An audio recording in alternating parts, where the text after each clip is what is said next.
ओम नमो भगवते वासुदेवाय। आप सुन रहे हैं मार्गशीर्ष मास महात्म्य कथा का अध्याय 20। अब सुनिए भगवान श्री कृष्ण की एक अनोखी कहानी।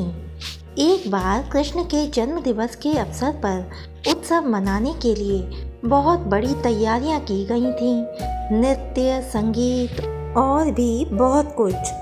लोग बहुत बड़ी संख्या में इकट्ठे हुए, पर कृष्ण घर में ही बैठे रहे। वे शायद उसमें भाग लेना ही नहीं चाहते थे।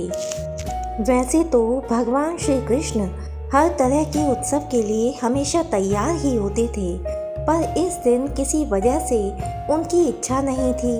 रुक्मणी जी आईं और पूछने लगीं, नाथ आपको क्या हो गया है? क्या बात है?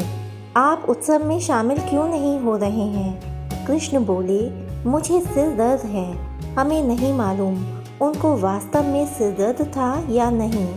हो सकता है कि वाकई हो, और ये भी संभव था कि वे नाटक कर रहे हों। उनमें वो योग्यता तो थी ही। रुक्मणी जी बोली, हमें वैद्यों को बुलाना चाहिए। तो वैद्य आए। उन्होंने हर तरह की दवाइयाँ दी।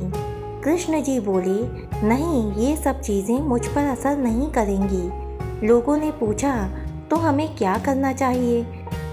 तब तक बहुत सारे लोग इकट्ठा हो गए थे। सत्यभामा आई, नारद आए। हर कोई परेशान था। क्या हो गया? क्या हुआ है? कृष्ण को सिर दर्द है। हम उन्हें ठीक करने के लिए क्या करें? कृष्ण बोले, कोई जो मुझे वाकई में प्यार करता हो, वो अपने पैरों की धूल अगर मेरे सिर पर मल दे तो मैं ठीक हो जाऊंगा। सत्यभामा बोली, ये क्या बात हुई? मैं आपसे बहुत प्यार करती हूँ, पर ये नहीं हो सकता कि मैं अपने पैरों की धूल लेकर आपके सिर पर लगाऊं। हम ऐसा नहीं कर सकते। रुक्मणी जी रो रही थीं। हम ये कैसे कर सकते हैं? ये तो आपका अनादर होगा, अपमान होगा। हम ये नहीं कर सकते। नारद जी भी पीछे हट गए। मैं ऐसा कुछ भी नहीं करना चाहता। आप स्वयं भगवान हैं। मुझे नहीं मालूम कि इसमें क्या रहस्य है। पता नहीं इसमें कौन सा जाल होगा। मैं अपने पैरों की धूल आपके सिर पर रखूँगा तो हमेशा नरक की आग में जलूँगा। मैं ऐसा कोई काम नहीं करना चाहता। चारों ओर बात फैल गई। हर कोई सकते में था। हम ये काम नहीं कर सकते। हम सब उन्हें बहुत प्यार करते हैं, पर ऐसा करके हम नरक में नहीं जाना चाहते। उत्सव मनाने के लिए लोग कृष्ण जी का इंतज़ार कर रहे थे, पर कृष्ण जी अपना सिर दर्द लेकर बैठे थे। फिर ये बात वृंदावन तक पहुंची। गोपियों को मालूम पड़ा कि कृष्ण को सिर दर्द है। तब राधा ने अपनी साड़ी का पल्लू फाड़कर जमीन पर बिछा दिया और सब गोपियां उस पर नाचने लगीं। उन्होंने फिर वो पल्लू नारद जी को देकर कहा, इसे ले जाइए और कृष्ण के सिर पर बांध दीजिए। नारद वो धूल भरा पल्लू ले आए और उसे कृष्ण जी के सिर पर बांध दिया। कृष्ण जी का सिर दर्द तुरंत ठीक हो गया। तो देखा आपने भक्तों, भगवान श्री कृष्ण ने हमेशा स्पष्ट रूप से बताया है कि उनके लिए कौन सी चीज़ सबसे ज़्यादा महत्वपूर्ण थी। हालांकि वे राजाओं के साथ घूमते थे और उन्हें बहुत से राज्य भेंट किए गए, पर उन्होंने वे नहीं लिए। उनके लिए यही सच्चा, निस्वार्थ, सरल प्रेम ही महत्वपूर्ण था। भक्तों, अब एक सच्ची घटना सुनिए एक संत की। एक संत एक बार वृंदावन गए। वहाँ कुछ दिन घूमे फिरे, दर्शन किए। जब वापस लौटने का मन किया तो सोचा भगवान को कुछ भोग लगाकर कुछ प्रसाद लेता चलूं। संत ने रामदाने के कुछ लड्डू खरीदे, मंदिर गए, प्रसाद चढ़ाया और आश्रम में आकर सो गए। सुबह ट्रेन पकड़नी थी। अगले दिन ट्रेन से चले। सुबह वृंदावन से चली ट्रेन को मुगल सराय स्टेशन तक आने में शाम हो गई। अब संत ने सोचा अभी पटना तक जाने में 3-4 घंटे और लगेंगे। भूख लग रही है। मुगल सराय में ट्रेन आधे घंटे रुकती है। चलो हाथ पैर धोकर संध्या वंदन करके कुछ पा लिया जाए। संत ने हाथ पैर धोया और लड्डू खाने के लिए डिब्बा खोला। उन्होंने देखा लड्डू में चींटे लगे हुए थे। उन्होंने चींटों को हटाकर 1-2 लड्डू खा लिए। बाकी बचे लड्डू प्रसाद बांट दूंगा ये सोचकर छोड़ दिए। पर कहते हैं ना, संत हृदय नवनीत समाना। बेचारे को लड्डुओं से अधिक उन चींटी की चिंता सताने लगी।